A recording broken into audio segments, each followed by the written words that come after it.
I expected my first address at this conference to take place under different circumstances. The COVID-19 pandemic seems to be affecting everything.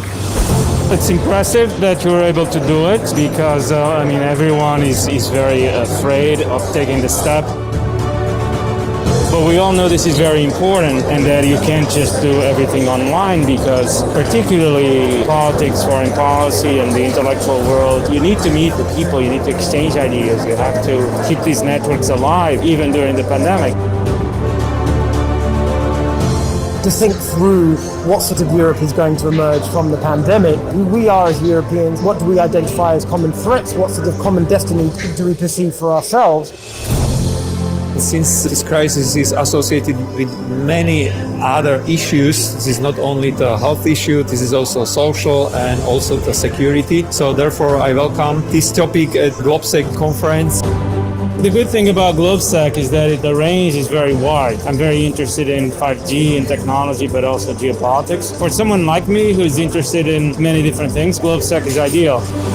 We have to now focus more on our freedoms and liberty and democracy and rule of law, because even though we have things working online, it becomes even more essential. The freedom of speech, but at the same time, there is so much dis and misinformation going on. So these are very, very important aspects. I think we are all on the same page in saying that climate change matters to our security and that we all need to do our part to mitigate its impact, and we all need to do our part to adapt and be prepared for the changes that are coming. So yes, I think based on the conversation, you can see that the defense sector, the policy sector, the private sector, we are all thinking about how do we do this now. Clearly, European foreign policy is in a bit of a mess at the moment because we've seen a lot of differences recently on how to manage challenges from Belarus to Russia to Turkey, the Eastern Mediterranean. Even if one can steal your physical freedom, he can't steal freedom of thoughts and freedom of conscience.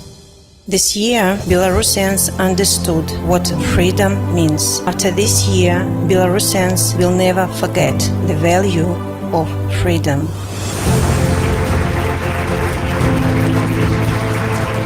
European Union is not trying to compete or to substitute for the defense. Our cornerstone of defense is still NATO. But we are missing some capabilities, and we are looking for those which are actually not on the both sides of the Atlantic or which are missing desperately in Europe, and we cannot just simply buy it. My favorite panel has been the one on hybrid threat. To me, this is the fight of the future, is looking at ways in which adverse actors are trying to undermine our democracies or change our values or do things which go against our interests.